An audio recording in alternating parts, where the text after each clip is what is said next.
Welcome to the Ages of Rock podcast with your hosts, Bill Algie, Dennis Talbot, and Alan Tate.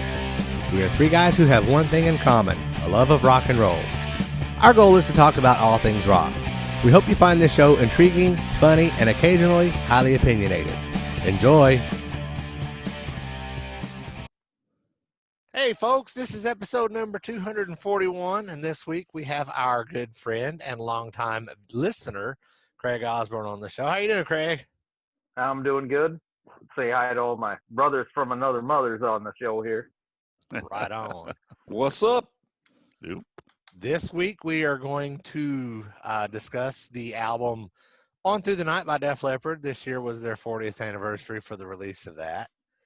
And of course, before we do that, we'll do our album acquisitions, which our means Dennis's and Bill's, because Alan doesn't have any ever.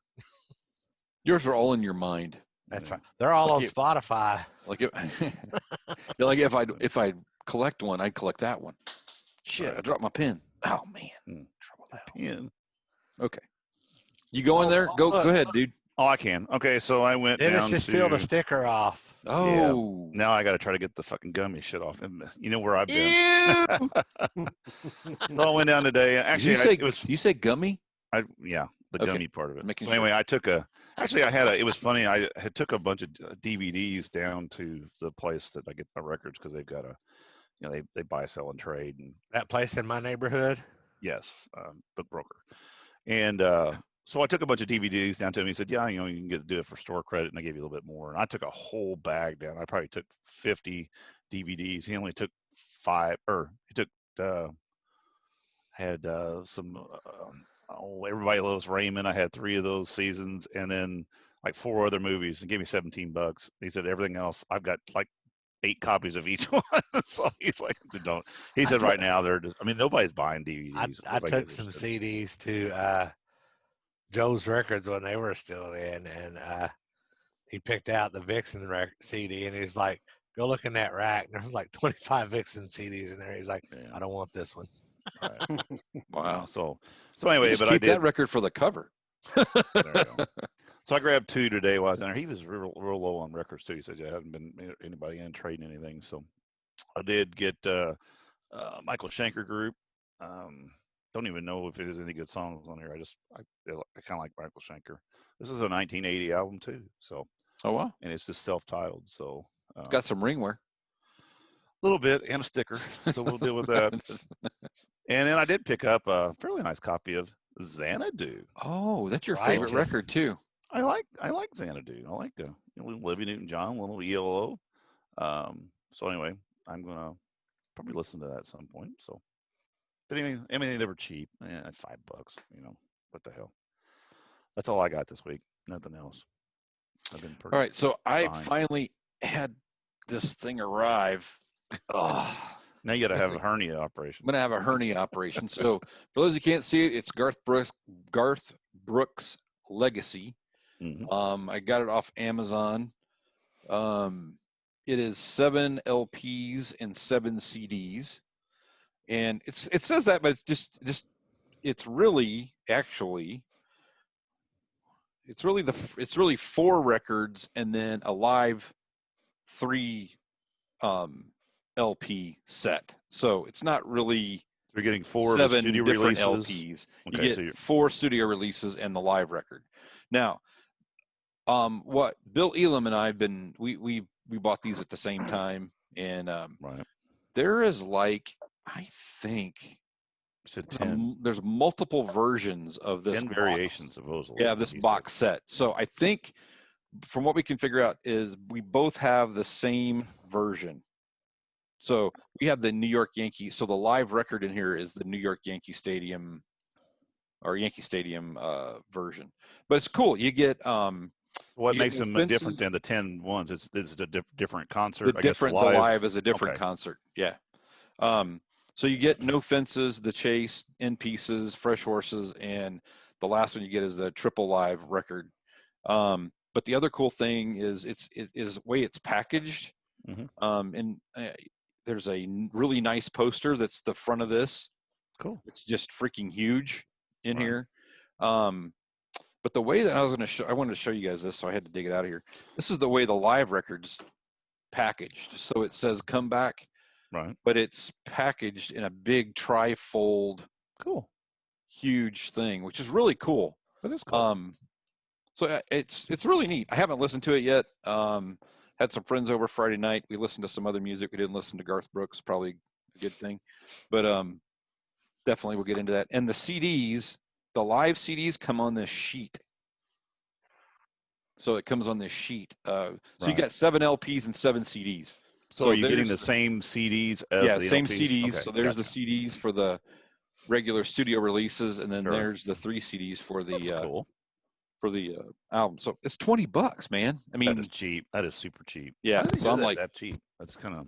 I guess Garth has got more Bill money Elam than. Bill has done some research, and I think he's found that might have been a mistake. It was supposed to be a different price, and something happened. I don't know. All I know is I don't care. I got mine, and I ain't taking it back. So Garth has got quite a bit of money. I don't think he's. Garth has $1 or $2. He can share it. The bad thing about this is I want to keep the plastic because of the hype sticker, but it ain't gonna work because you can't keep it on there. Just cut the hype sticker off and slip it in with one of your albums. Well, it is that thing is tight as it can be. Yeah. So that's the only thing I got. I think last week I talked about getting the Hair of the Dog record, which I got that, and then I got another record too, but I think I've already talked about those other ones, so I got nothing else. Have you listened to your Hair of the Dog? I have not. I've listened to it on my iPhone a number of times, but I have not listened to the actual record yet. The vinyl sounds really good. I haven't been home by myself to listen to it appropriately. Yeah, the vinyl sounds really good. If you know what I mean. But no, it's well done. It's very well done as far as, the pressing and the recording of it. It sounds good, and it's so. Oh, some music news we got was Ryan and Phil and Jeremy were doing a show up here in Richmond, Indiana, not far away. It was supposed to be this Friday night, and the show got canceled because of the damn COVID. So canceled something else. So that was bad because we were supposed to be going to that show. But thanks for the shout out, Ryan, to let us know that it got canceled. That sucked. Yeah, he told us what about Monday, or was it Sunday? Yeah, Monday I think it was. It's Sunday. I don't know. Whatever. Yeah, he emailed one day this weekend. Yeah, I kind of had a feeling. I mean, I mean, we had planned on going. Kelly said that we, no problem, we could do it. But as and we talked about last week, I just really, the way things have been going around here, it's, we're back to now very little. Hell, like McDonald's, all the fast foods are back to, the dining rooms are closed again. It sucked. I found that out when I went to lunch yesterday. Yeah. Went to McDonald's. We went out to Buffalo Wild Wings tonight, and it should have just been closed. Yeah, we went to. Period. We went to Tin Fish down here in Newburgh, and actually their dining room was open, so we went to that. But like I said, good. It is good. We went. Yeah, it is good. I've been there. We actually was going to go. Like I said, we were going to go tomorrow to Louisville because it's Kelly and I's 31-year wedding anniversary, and we were going to go to Louisville. We had a Cheesecake Factory gift certificate that we've had for a while, and we called up there. I said we better call first, and then of course it was takeout only. So they've even closed that. They said the mall is open, but of course they got restrictions. And we said, you know what, let's just stay home. So we're just gonna stay home. I've got a Showplace Cinemas gift card that I got for Christmas that I still haven't got to use. Thanks, Bill. It's been a lot of gift cards this year that people have not used. They better. Hopefully they're going to use them for next year. We got some for what was it? We got some 4 tickets to Paradise. Squire Boone Caverns. Actually, we won them. That would have been good though. But I think they're for next year too. But Craig, how's things in Michigan? No, we're hanging, holding our own, but the COVID cases are on the rise again. Governor Whitmer and her group, pretty much trying to shut everything down. There's a few restaurants that are trying to deny the order and they're staying open, and cops are showing up, all this crazy stuff. Deny the order. That's Yeah. Deny the. That sounds kind of cool, actually. Write that down. That's a record. That's a record. That's a record title. That's the next Queensryche after Rage for Order. Deny the order. Yep. Or unless you have Max Sabbath record it, and then it's get the order wrong. Yeah. I want to see those guys sometime. I really do. So do I. I think Just that would one be great. time. To me, that's like Steel Panther. I want to see it once, and then It I was never good, ever man. have to see it again. And it was good. Yeah, It was good. You saw it with us, yeah. Right. I'd I saw I'd Steel sit Panther twice, and I'm good forever. I like All right. Are you guys ready to get into this review? What are we doing tonight? We're doing a review, or Well, what are we doing? Well, we started talking about it stuff earlier, and then I ended up my nose period came. No, we were going to start this at 7, and I'm So sitting he here went all of a on sudden. his. No, I've got it. He went on Right. his nostril cycle. Yeah. Nostrical. No, I honestly I get these nosebleeds every once in a while, and it just happened to the Thank God it happened before I hit record. Ant flowed earlier, and I'm sitting there It was like very heavy flow. trip. So I was Yeah, going to do was it a with heavy flow.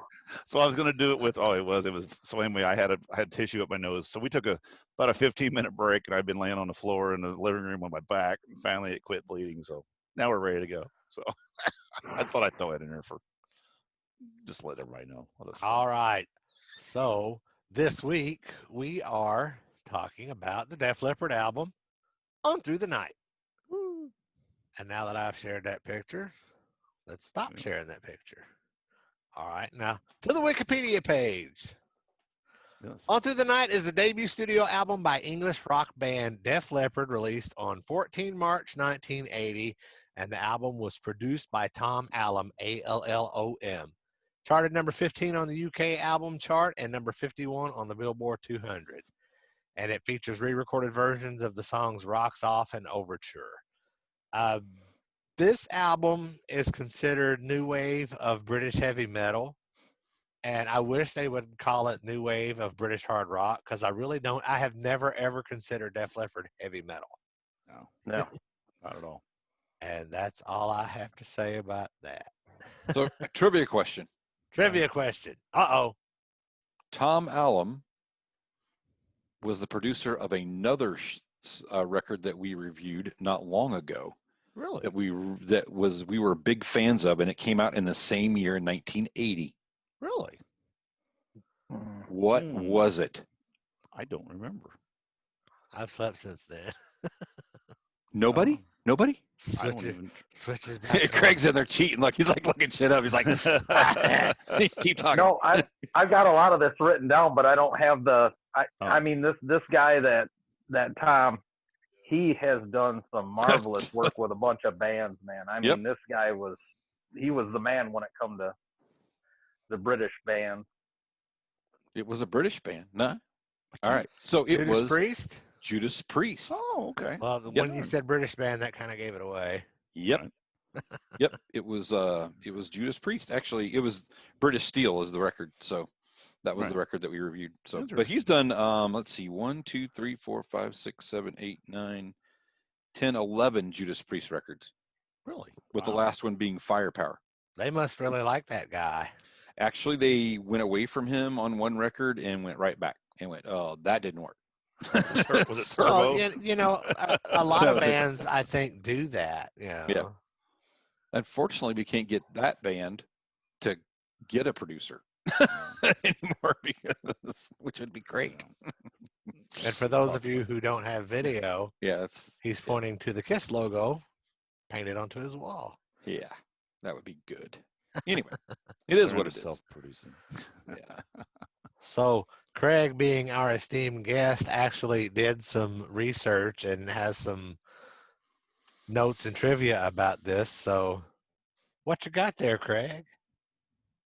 Well, pretty much what you guys just went through. You know, I did the Wikipedia search also, and just kind of was amazed at the bands that this guy has worked with. You know, the producer there, James. I mean, we're talking Judas Priest, Black Sabbath, Crocus, Loverboy, Y&T, Kix, Whitford and Holmes, Pat Travers. I mean, this guy's, pretty much done some of the best work with some of the best artists around. Interesting. Pretty much that's what I got, and I got some side notes as we start running down the song list here. Well, let's start the song list. Track number Hey. 1. Oh, sorry. Go ahead, Dennis. No, I was just going to mention too, though. Does the cover look familiar to something that just came out, or is just now coming out here That soon? Dave Ellefson thing. Have you seen When that? I first saw that, I was like, he just stole that. I mean, he But absolutely. I'm pretty sure that he went through the appropriate channels and. Right, but it's about as close as you can get No to kidding. looking like this album cover. Hey, I saw fellas, it. can y'all take your Photoshop and take your logo out of there and send me the rest of it? I mean, it's like, did he even change the model or the type of truck? I mean, is it a Kenworth or Peterbilt Right. or Mac? You know. That's But yeah, I funny. saw that the other day, and I'm like, going, damn, he didn't even try it. I thought it was like a re-release of that or something, because I saw that thing too, and I go, ooh, re-release, check this out. And Well, then I isn't saw the name of that album No Cover? Something like that. I think so. Yeah, Yeah. something like that. Yeah. ripped off Anyway. cover, more like it. Yeah. Stolen cover. So, anyway, I just That's thought that was funny. interesting. All right, go ahead. Sorry. All right. Track 1, side 1, Rock Brigade. We're going to start with Craig. Cool. Yeah, that's I feel that's a pretty solid opener for the band. I would have put one of the other songs up in front of that, but 3 minutes and 9 second song, and definitely, that one's going to get some airplay because it's a lot shorter than the Overture, which probably didn't get any radio play. If it did, it would have been very minimal. On one of those deep cut shows at night by some DJ in some small town that nobody give a shit about. Yep. All right, Bill. I'm going to go in the same order every time so I don't get confused like Dennis did last I week. know, So I got confused. Bill's going to be next. Me, I got confused. Right. I'm gonna preface this with I struggled with this record. I'd not listened to this record. I'd listened to it a long time ago. I listened to it the last couple of days multiple times. Not my favorite record, not my favorite Def Leppard record, but I don't know that it's anybody's favorite Def Leppard record. I don't know. But and I was really, as I've listened to it, I've learned to I like the songs, I like the music. I just think it was mixed really bad. So when you look at, in my opinion, so when you look at Tom Allom and the other work that he's done, like with Judas Priest and stuff like that, was in the same year. This it just seems muddy, and I think it could have been a better record and maybe a little better received had it not been as muddy. That's just my opinion. So just take that for what it's worth. Musically, I think it's great, but the vocals to me seemed just really, I don't know, dumbed down or something. It just doesn't. They don't seem to pop. I guess Unpolished. I don't know. They're just a little weak for me. They were how old when this came out? They were teenagers, weren't they? Pretty close. In 80. I mean, they were Probably maybe pretty the- close. Look at the back of the album. I mean, they look. Yeah, no, I'm really not, and I'm just fine. saying that's just Right. for the time that it came out and it being their first Right. record, it wasn't as, I don't know, it just didn't grab me. Anyway, Yeah, they're clean shaven on there because they hadn't been through puberty yet. it's probably true. All right, so now I feel like a jackass. So we'll move on. No. No, there's no reason. No, to I feel thought like I thought that. Rock Brigade is a pretty good opener. Actually, I would have flipped number 1 and number 2. Hey, Bill, you stole my line. Sorry. Yeah, that's what I would have done. I'm not sure that I think it would have been a little bit better punch having that Hello America start the record versus Rock Brigade, but it's not a bad record, not a bad song at all. Dennis. Okay, I honestly I had never heard this album up until this when we started to. I mean, I've heard songs off the album, but to sit down and listen to the album, I just recently got it here. Well, I've probably been 3 or 4 shows ago. I had bought it up at North Park, so I finally got a copy of it. The reason that I remember Rock Brigade, Hello America, Wasted, Rocks Off, a lot of these songs on here is from actually the not documentary, but the docudrama that they did. Remember, was it the VH1 that made that? Well, I that believe was so. Viva Hysteria or something like that. Yeah. wasn't it? Yeah. So anyway, it was basically the kind of it's a cheap version of here's the history of Def Leppard. So of course they played Hello America and Rock Brigade and shit because they showed when they first came over they played those songs a lot. So that's where I remember those songs from. I agree with Bill. I mean, that producer is a great producer and produced a lot of great stuff. To me, this record is very demo sounding. It's like you said, that it's quality wise of them. I mean, they're really, really, really good songs, most of them, and they're really rocking. If Mutt Lange would have got a hold of this record, it would have been a major, major hit. These songs would be as good as stuff as on Pyromania and High and Dry, because he would have made those vocals not as tinny, not I don't want to say tinny, but not where it didn't sound professional. The music would have been there. I mean, the notes are there. It's just the quality of the recording just isn't up to snuff. Like I said, I think with Mutt Lange got a hold of this right at the beginning and whipped them boys into shape earlier, this record would have been huge, and probably put them in the stardom a lot quicker than what they were. But I'm like you too. I think Rock Brigade's a great song. Hello America makes sense to be the lead-in song, just like, hey, America, check this shit out, But they put it out, and it wasn't just for America; it was for people all around the world.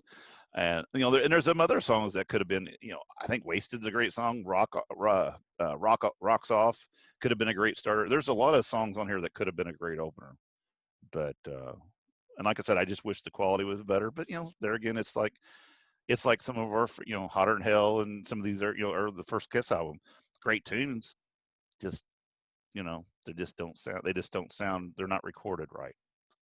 Well, I think that some of that not recorded right probably is a limitation of what their budget was, which probably was not much of a budget at all, considering it was their first album and they were young and hungry. But I mean, other than switching the Hello America and Rock Brigade, like Bill said, I don't have anything else to add. But Joe Elliott, if you're listening to this, re-release this album with Hello America first, please. And fix it. He's like, get Mutt in there and get that wall of sound, that voice, Yeah. Well, the interesting thing about it too is the version I listened to was the remastered version. So I'm like, I've got an old one. That's the remastered version. Well, sometimes those remastered versions come out worse. Coming out worse. Okay. Because they pull out some of those imperfections that they buried. So you can only work with, you can polish a turd, but you can only get to be so good. Well, I don't know that the original recordings, turds. Yeah, I'm just saying, though, I see what you're the saying. original tapes probably aren't much better. I mean, you can't fix it. I mean, it's basically, you've got that, and they did the best they could with what was. But like Alan said, it was probably all about money. It was a shoestring budget. Let's get these boys in, knock this shit out, and get the record out. So, and see what happens. So, all right, Craig. Hello America, track number 2. I think the song, it rocks pretty good, but it's not my favorite song on the thing by far. I mean, it just sounds kind of cookie cutter to me, but it's, I don't know. I guess it's just a so-so song. One side note that I took off this deal was that the band dropped probably all but one or two of these songs from their set list after 1983. So they weren't that geeked on them either from the sound of it. Well, look how many bands, did drop songs from their first couple of albums after they got massively successful. So what are they still playing? You can look at Aerosmith and Aerosmith like that too, Def Leppard doesn't play anything off of the last time I saw them at Rocklahoma. They didn't play anything off High and Dry, did they? Didn't play anything off of On Through the Night. High and Dry, I don't remember if they've been recently putting in, though, they threw Let It Rock back in the set list. That one's on Pyromania, isn't it? Well, yeah, but they do Pyromania. They only do Photograph and Photograph and Foolin', right? They do the hits off there. There's 2 cowbell songs on Pyromania. Rock of Ages. Rock of Ages, that's the other one. Anyway. But they do Bringing on the Heartbreak and Switch 625. They've been doing that in the recent shows, so that's off High and Dry. Yeah, I'm pretty sure that they did that, and Bringing on at Heartbreak was Rocklahoma as actually well. toward the end of the show, I believe. Yeah. Because Photograph was their ender. That was when we actually walked out as they were playing that. Anyway. All right, Bill. Again, I thought this to me is more of an anthem type song. I think it's just because of that beginning. So I would have moved it, but it's a good song. Yeah, good song. Dennis. Same with me. We've already talked about it, and good song. Hello America is my favorite song off the album, and I think it should be the album opener if you haven't figured that out yet. Really? You don't say. I never thought about that. That's interesting. All right. Track number 3, Sorrow is a Woman.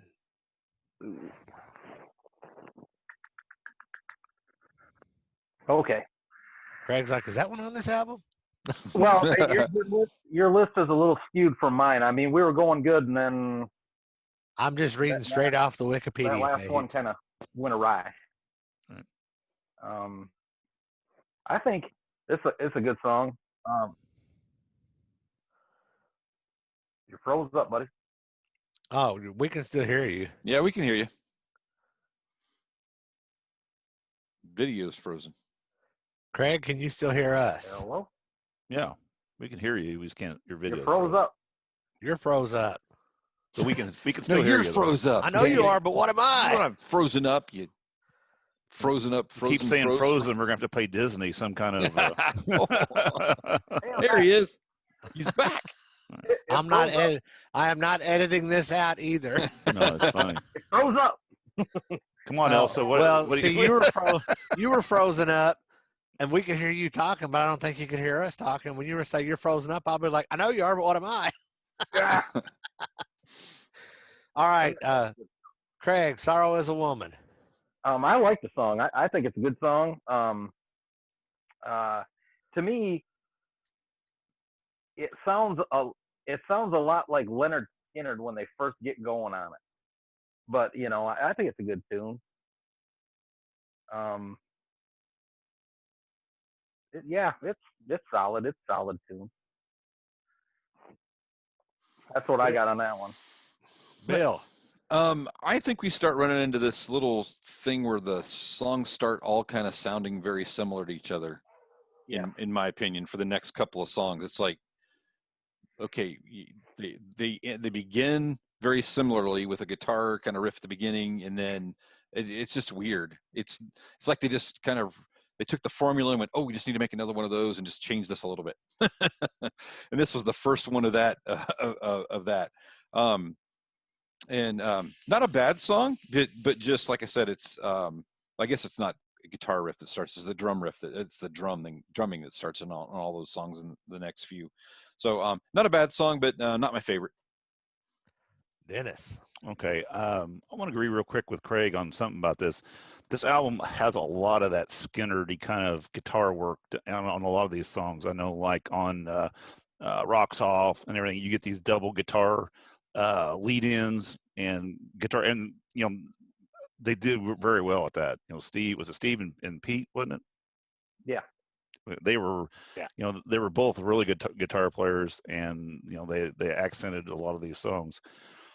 Getting back to Sorrow as a Woman, this song really bothers me a lot because I know what they were trying for. They were trying for that fooling, let's start it out slow, let's build it up, and let's just, bring it in kind of almost like a power ballad into, a rock song.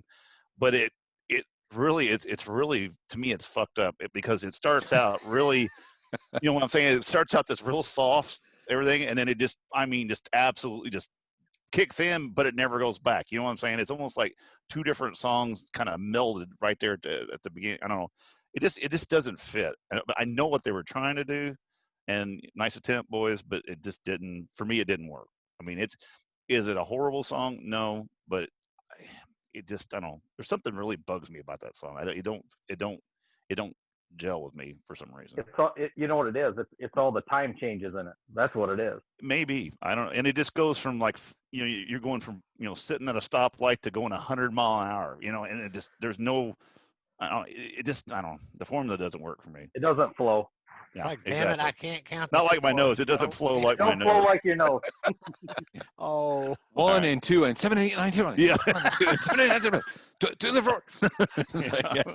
that was pretty good, Bill. I know. There you go. I know a little bit about music. Well, the only note that I made about this song was I like the bass line. Says the bass player. Says the bass player. Well, you will notice that later on in the Def Leppard catalog, there's a lot of single note, eighth note songs in those Def Leppard songs, and that gets old, you know.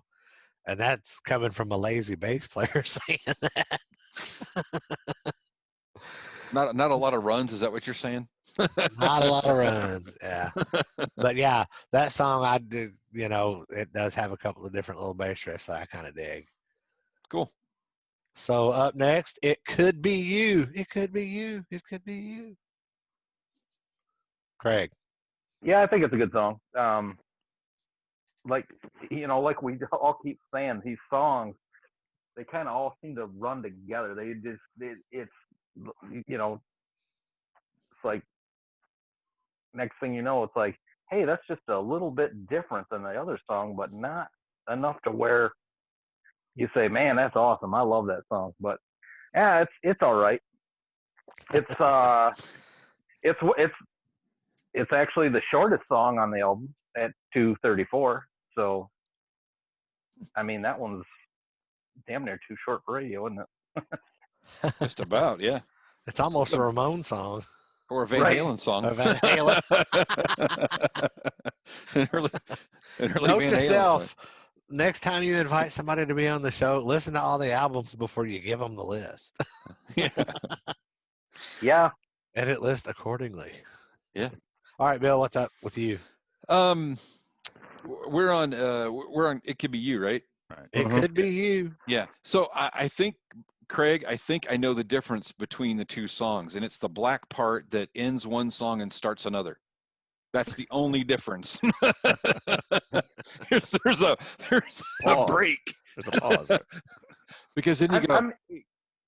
They're good songs. Don't get me wrong. They're not bad good songs. They're not bad songs. It's just the formula. They got Yeah. the formula down. Like, we're gonna wear this shit out for 35 minutes, man. We are gonna wear it out. But it's not a bad song.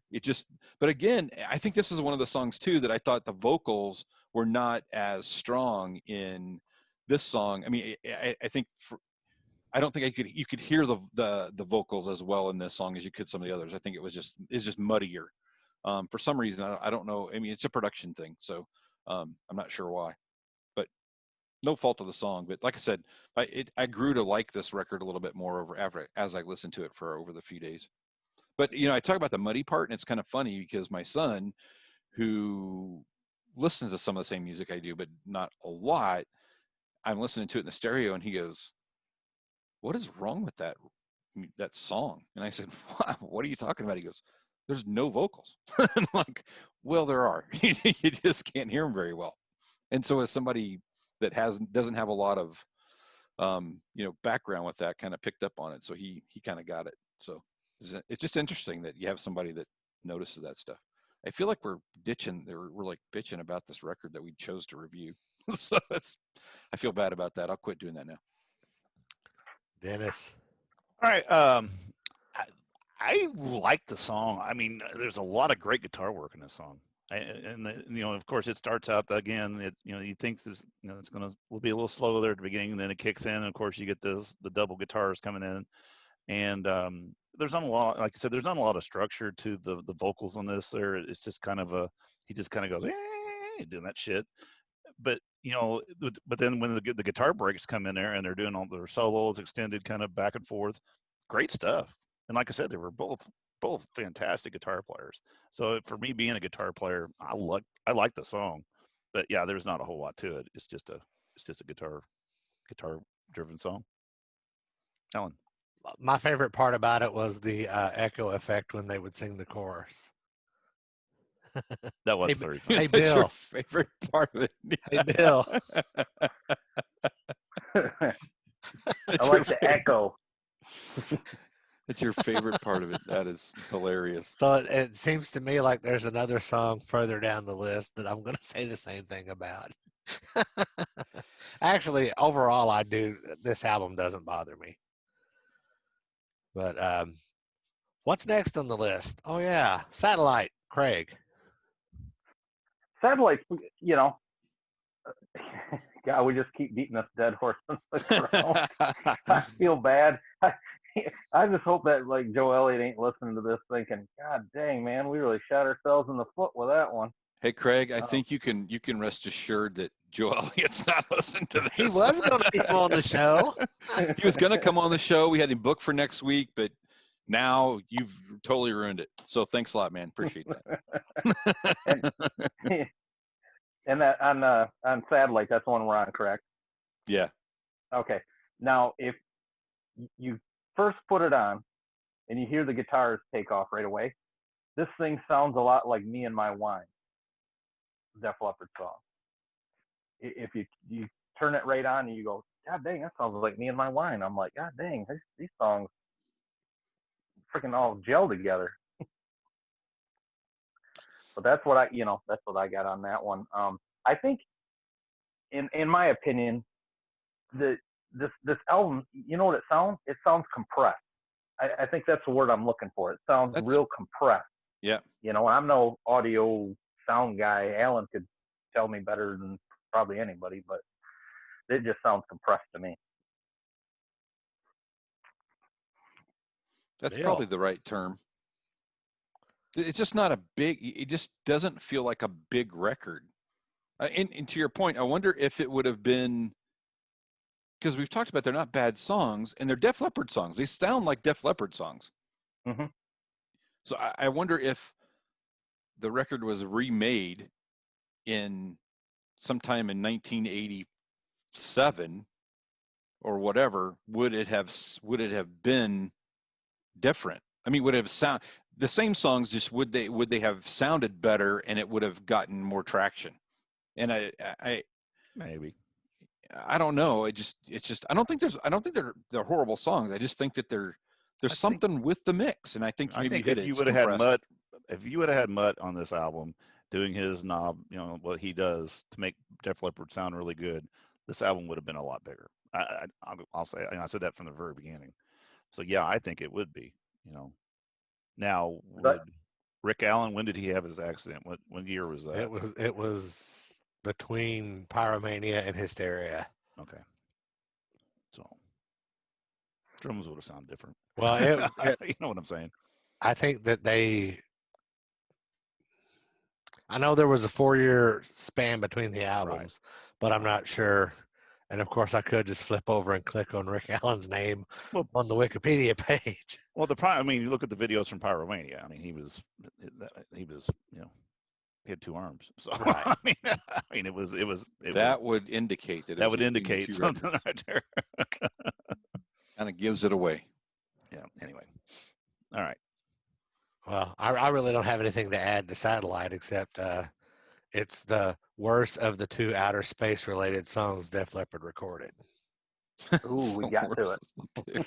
Oh, I didn't even say nothing yet. Oh, shit. I didn't even say nothing about Satellite yet. Good. Yeah, you did. Yeah, you did.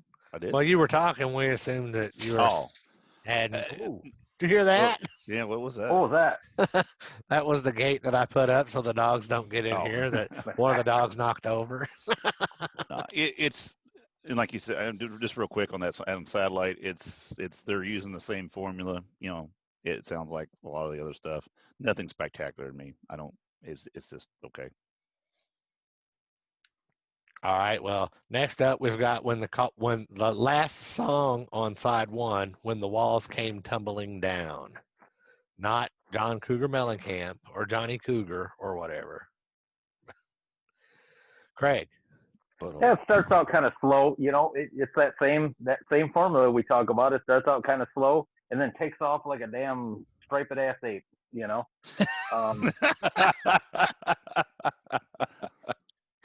turn that bling down at the end. You know, I mean, it's 100 miles an hour, man. That's, you know, same formula they've been using. Well, they kind of suck you in a little bit. You know, oh, this is going to be a ballad. Oh no. Hey, for all you guys that want to dance with your significant other, we got a little ballad here for you. And then, you know, if you got a headbanging chick, we got about 20 seconds. for about 20 seconds, and then it's on. It's on like Donkey Kong. Well, isn't that about how long foreplay lasts? Yeah. No. No. Not if you're doing it right. Dang it. I don't learn something from this show today. I've been doing it wrong all these years.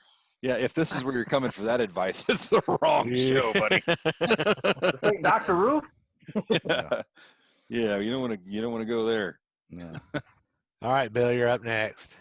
You know, I don't know what else to say. I really did get sucked in. I mean, at first it was like, oh, that's a Def Leppard ballad that just went crazy.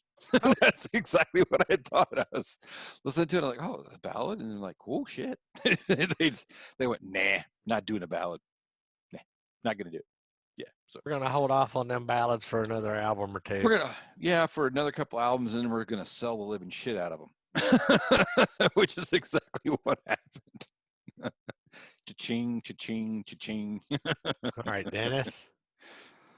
All right, so this is funny. This song, I don't know why it reminds me of this, but you know how it starts out. It's kind of got that, and then you know, of course, you got you know, Joe's talking through the very beginning of it. Not Joe. It's not Joe. Oh, That's is the it? producer.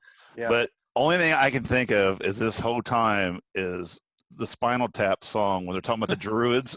Have you ever seen that? Before time, you know, the Druids. And that's when the what's it called? God damn it!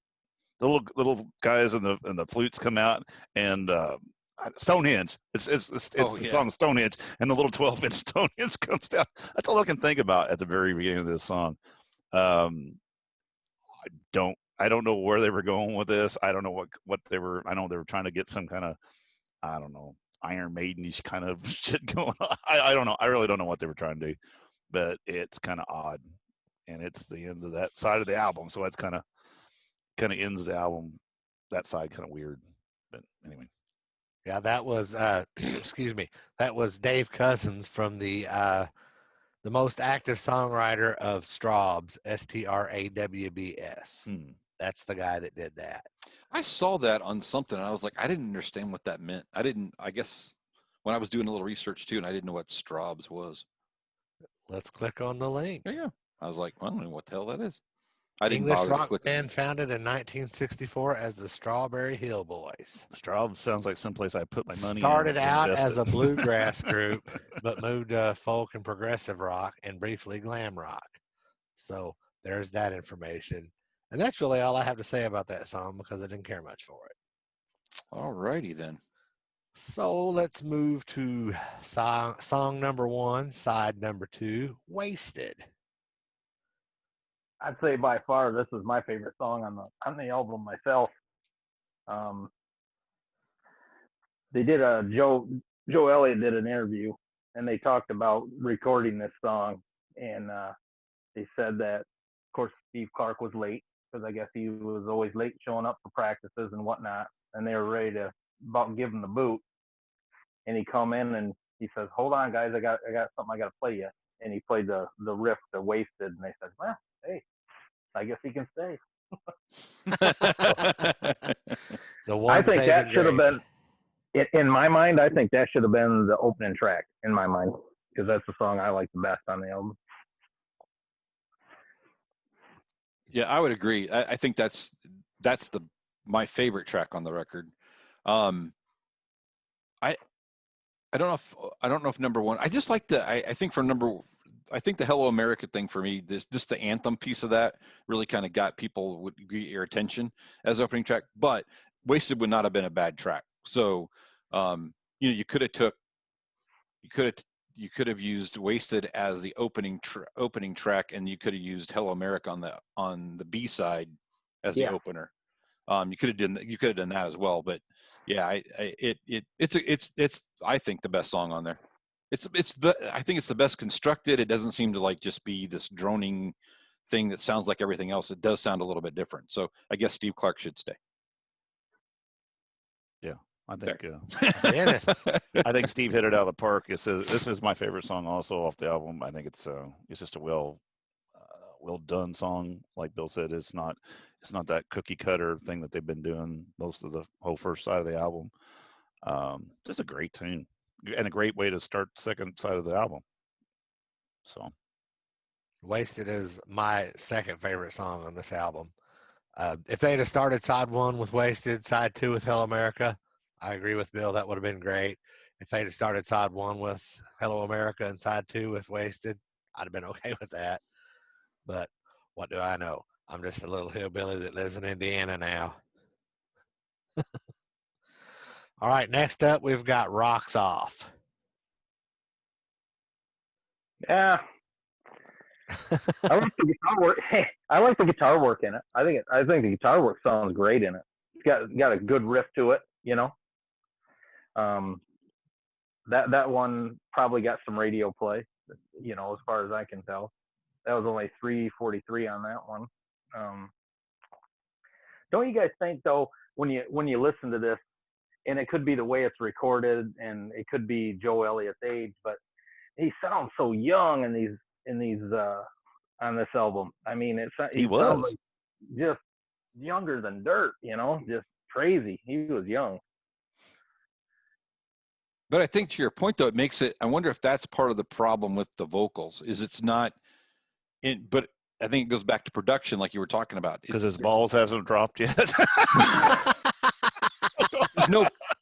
It doesn't feel like there's any power to the vocals. They're just kind of going through it, not really singing it. Or is it that we're so used to Joe Elliott from, say, Pyromania on? I mean, because that's my wheelhouse. That's where I'm at, you know. Sure.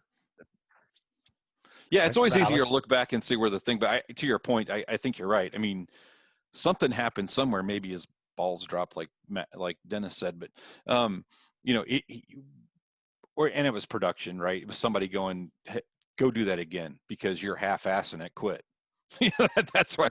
Probably not those kind words either. No, that was probably those were the exact words. Yeah, might have been. Well, that's what Mutt Lange got out of him. Yeah, he got that out of him. You know, they bitched about recording Pyromania and whatnot, saying that they had to do so many takes. You know, do it over, at least according to that video documentary movie deal that we all watched. That's what basically they were saying in that. So. Or as Joe calls him, Moot. He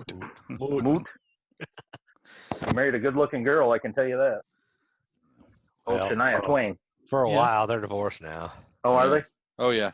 Yeah, they've been divorced for a few years. Yeah, quite a while, actually. Yeah. Well, there's hope for you, Alan. No. Hey, dude, she's. It's all right. Look at Bill.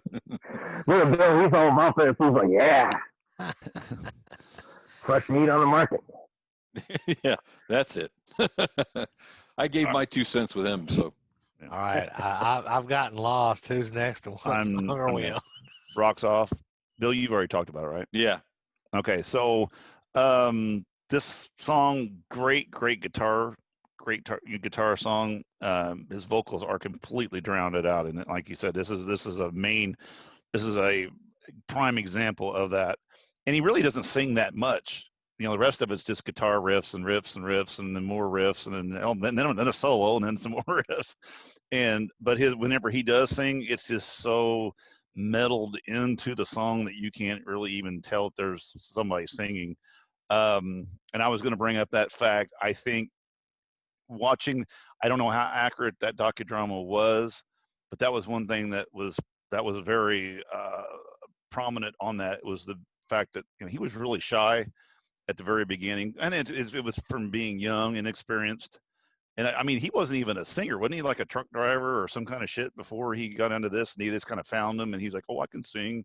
And he came over and started singing, and that's how. But anyway, if I remember right, somebody maybe correct me on that, but I do remember the fact is that Mutt really drove him hard, and probably called him a pussy a couple times, and and got him in there. And I remember one part of that show where he says, I'm not sounding right, and then Mutt played back what he had done, with adding a little bit and a couple other dubs on it. And he was like, holy shit, who's that? That's you, Joe. You can sound like that.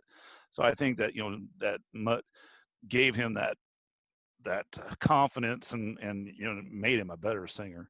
And he wish he was on this song because you would have actually been able to hear him at that point. But once again, being a guitar player, this is a great jam song. I like to hear the two guys playing guitar throughout the song. But yeah, it's not good for vocal wise, but it's decent. I like the tune. And I believe this is the other song that I talked about that had the vocal echo. Yep. And that's all I got to say about that. So it don't matter what I got to say. Oh, maybe It Don't Matter was the one that had the echo. I don't remember because I've only listened to this album a few times in my life, and this morning was one of those times. So what you got, Craig? Which one are we on? It Don't Matter. I'm on. It don't matter. It don't matter which one we're on. This song really didn't matter to me at all because it's kind of a throwaway song for me. I'm like, let's see if I wrote anything down for this one. No, I just literally wrote on the bottom, this song doesn't matter to me. Sorry, guys. Drop the ball on that one. Well, at least you're honest about it. Yeah, I really like this song. It's a great song. Can't stand this song. I'm gonna be perfectly honest. I started the just let's say we finished this record. We got to this song.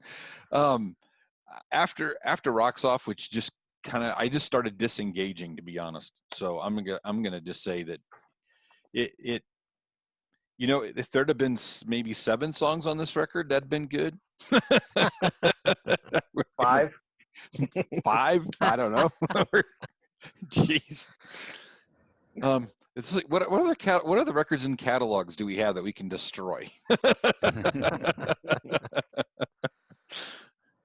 All right, Dennis, what? How can you just shit on this album even more? Well, it don't matter. It's filler. It's basically a filler song. There's nothing that's spectacular about it. Is it horrible? No. Yes. It's just no. It's not horrible. It's just forgetful. I mean, there's nothing there. Again, it's another cookie cutter. Let's start out with a little bit of guitar work, and then we're going to work in this, and then we're going to sing a couple. It just doesn't, and it doesn't go anywhere. And it's a mid to the end of the album, mid filler song. That's all I'm going to say. You know, with this record though, it's interesting because when you look back and you look at where Def Leppard is now, or was in the 80s, a lot of I mean, we haven't went back and looked at a lot of bands and reviewed their very first record. I mean, that's not been the case for 40 years. I mean, no.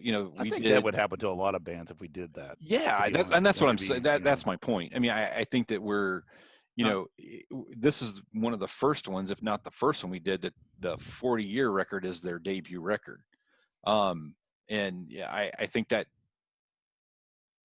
biases, I think, it a little bit and to a degree, but, because some of the other 40-year stuff, I mean, so we did, Judas Priest record that has suddenly escaped me that we did was 40 years. What did I said it. Yeah, you're muted. So I got nothing. Like, British Steel. That wasn't their debut record, and it was a great record. So it's, right. But if you go back and you listen to the first Judas Priest record, it's kind of like, it's different. It's not Priest. I mean, it's not the same. So I think that's. Yeah, I think we're trying to. I think part of that is mentally we're trying to compare it to what we know today, and right, and maybe being a little bit unfair. So I don't want people thinking we're just bitching at Def Leppard. No, I like Def Leppard, and I think they've done some great stuff. And there's some great tunes on this album. In case Joe wants to come on the show, I'm trying to save face. No, it ain't happening. That's going to do it right there. Well, there's nothing I can add. I kind of agree with the rest of you. This song is all filler, no killer. Yep. So the next track is Answer to the Master. Do you have anything to add to that, Craig? No, here we go again with this filler song. It's drony, real drony, just repetitive drone. Oh, sorry. It's drony, real drony. Rrr. Dennis.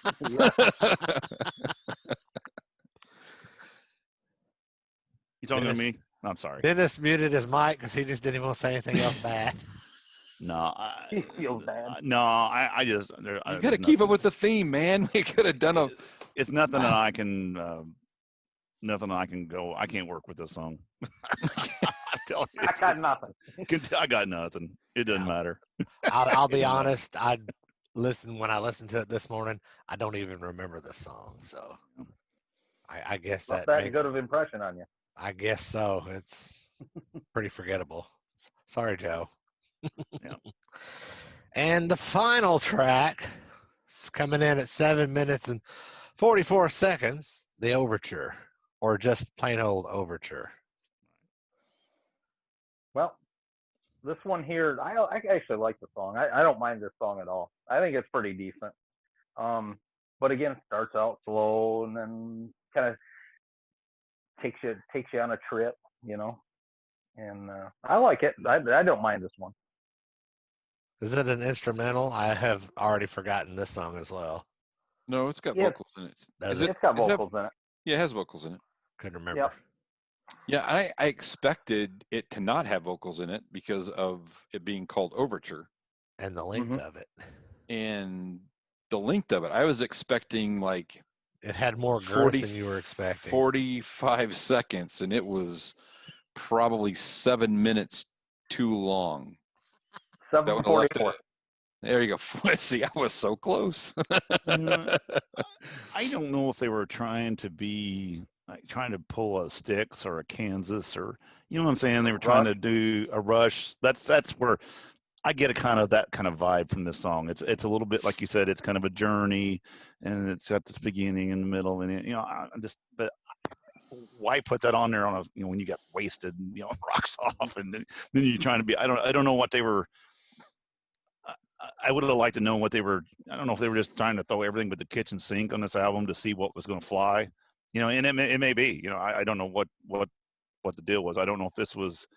I'd be curious to ask Joe or one of the guys, in this album, why did you bring this song in? It's different, and it doesn't really fit the album, to be honest. I wonder if this is. Now, is this something that you started out with early and this is kind of the way you went and then you started writing this other stuff? Or is this something you come in later and let's try this at the end? I don't know. I think it is interesting. I would think it's perfectly placed. Would we all agree with that? It's in the album. Mm-hmm. Yeah. It's going to take us out. Yeah.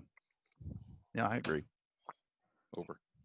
Well, I will kind of leave us with this. The album received mostly positive reviews. AllMusic Steve Huey says that it established the band as the leading highlight of the new wave of British heavy metal.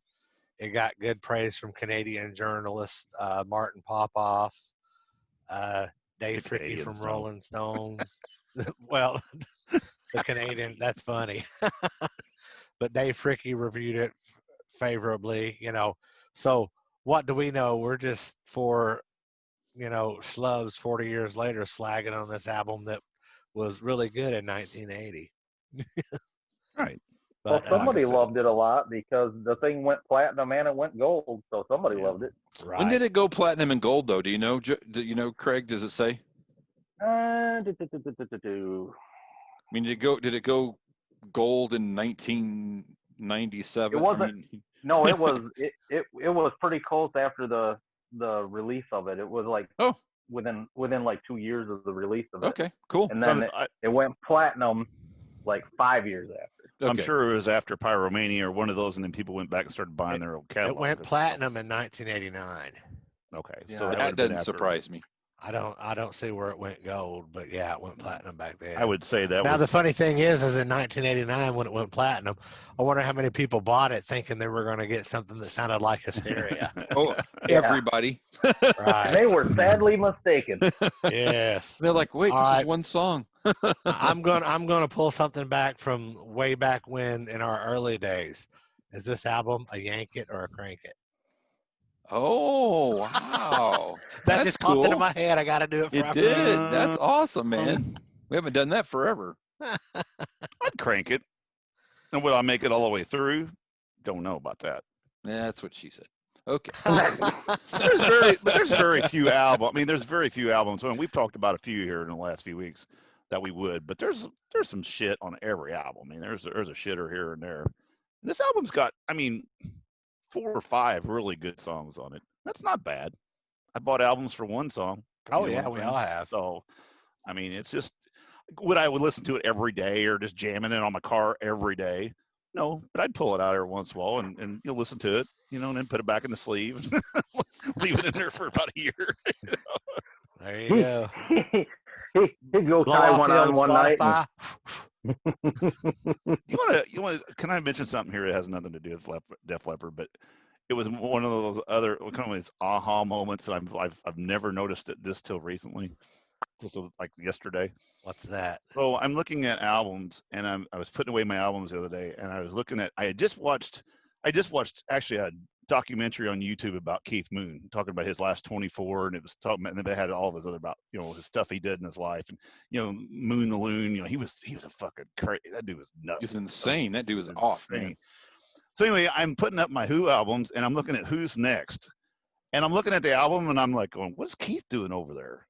And it's like, fuck, he's playing with his zipper. And then I look, hey, Roger Daltrey's messing with his buckle. And then you look at the big concrete thing behind him, there's 4 piss stains on there. They had just all took a piss on this big rock. I never noticed that in my lifetime.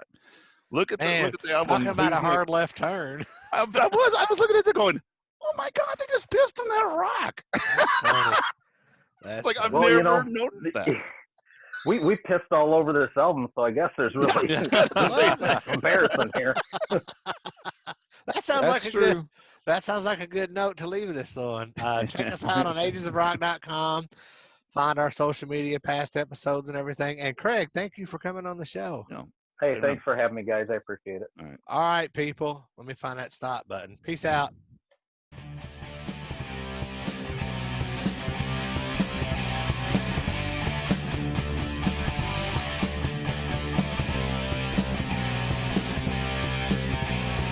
Thanks for listening to the Ages of Rock podcast. If you haven't done so already, be sure to subscribe to our YouTube channel, like us on Facebook, and most importantly, tell all your friends. Remember, you're never too old to rock. Until the next episode, peace out, folks.